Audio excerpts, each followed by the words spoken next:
Hi, it's Holly here, and I live with Bly on 34 Vampires. Thank you for joining us. As you can see, we had snow. So we've been at Astley Green for about 2 days, and as always with the weather forecast, you never know what's going to happen. They forecast things like this, sort of, I suppose, just in case they do happen so that we don't get caught out. But as you can see, it did come. I hadn't realised that it was snowing. You can see it started to freeze the canal as well because the snow's settling, but Bly had spotted it, so we went outside and did a little bit of filming because you don't know how long it's going to be until you see it again. And for me, as much as it's lovely to see it, it's always a worry about how long it's going to stay. And obviously it's a bit of a mess when it goes as well on its way out.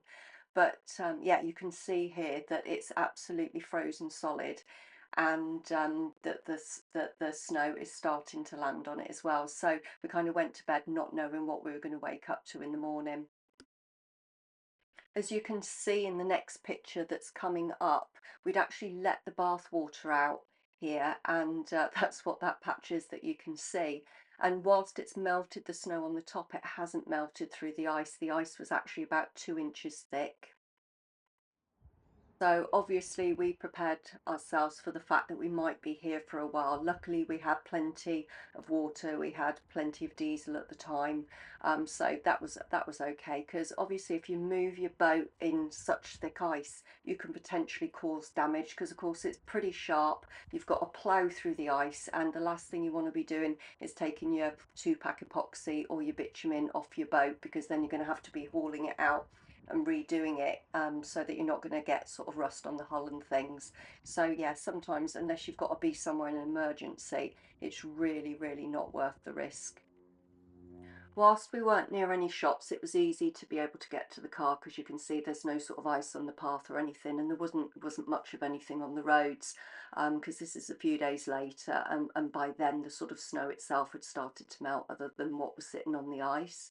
And so it was a beautiful day, sort of one of those lovely crisp days. So we went for a little bit of a walk, and as you can see, there's a pub just up the road, that over the bridge. I think it was called the Old Boathouse, and we went in there for a meal, and we had that on the evening. So I'm going to pop the menu on as well, or part of the menu, so it gives you an idea of what it's like. The food, well, it was quite really good menu actually, and the food was absolutely lovely.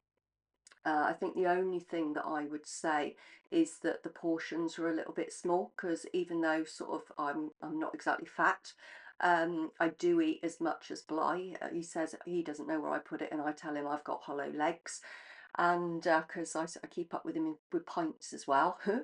And but yeah, the food, like I said, is lovely. It's just that beware, it's one of those sort of places where you'd probably want a starters or a dessert as well if you want to go away so that you're properly full up.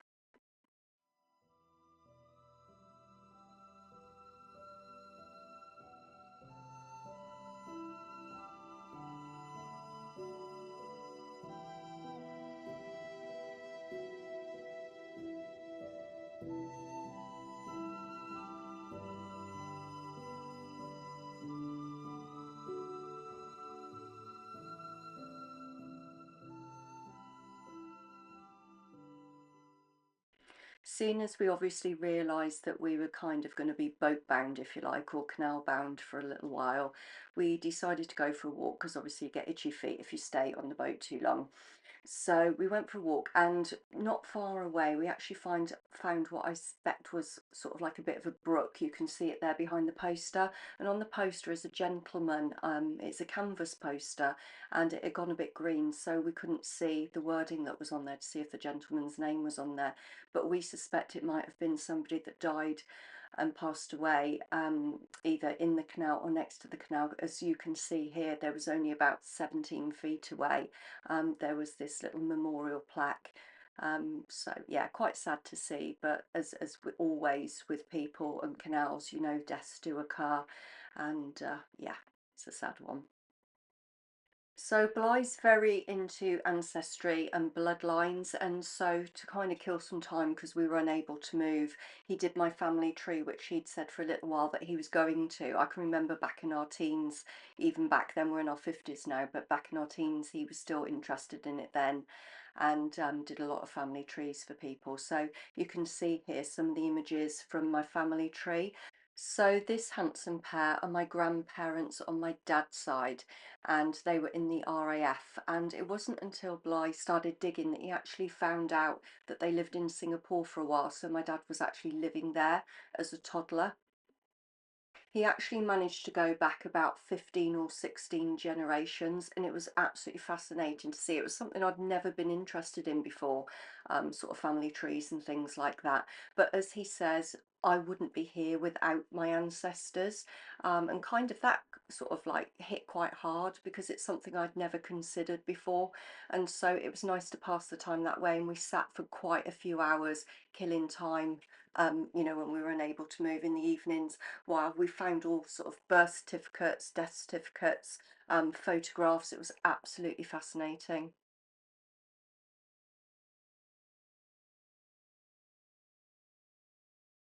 Once we knew we were going to be moving onto a boat, one of my concerns was how was I going to get washing dry? Because the last thing I wanted to do was go to a launderette, which I did do a few times. You can see one here, and I also went to an indoor one in Lee as well, on the Leeds in Liverpool. And yeah, so I was absolutely dreading it. But now we have got a tumble dryer, and is an absolute lifesaver. It's a 4 kilogram one that we got from Amazon, and we run it off a generator because I was thinking about, the high power usage. Would we actually be able to have a tumble dryer? And yeah, as you can see, we put it out on the stern, feed the pipe out through the zip, and it's been working absolutely brilliantly. We did have problems with our first Honda generator that we bought. It was a new one, but it was faulty. So we had a replacement, and this one's been working really well, because obviously one of the issues you can have in the winter, when you haven't got solar, that's if you've got solar in the first place, is power usage. And that's something that I'm going to do a video about, and I'm also going to do a review on the Honda generator because we're finding it quite good, and it's surprising, what it will run. Obviously, too, the other thing that the generator can be used for is also topping up the batteries when you're not getting the solar because of the winter weather.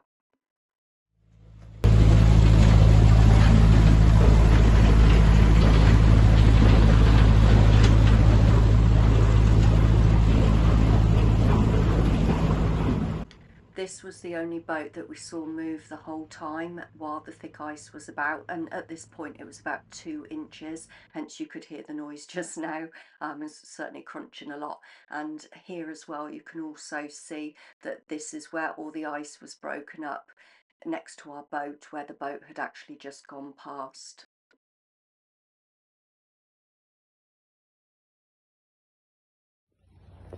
The ice is practically gone. It's just sort of just little bits floating on the top, and it's not very deep at all. So it was time for us to think about moving. So we got on the boat and we cast off and we went on. But the only problem is we actually hit thicker ice further up, and that was quite problematic. It was really battering the boat about. We didn't want to sort of plough through it too fast and risk causing any damage. And so what we actually did then was decide to stop and moor up. Don't forget to join us in our next video, where our next stop will be Boothstown.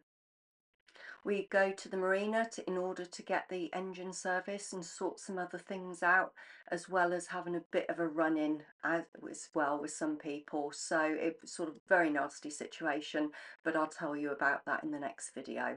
Okay, in the meantime, take care.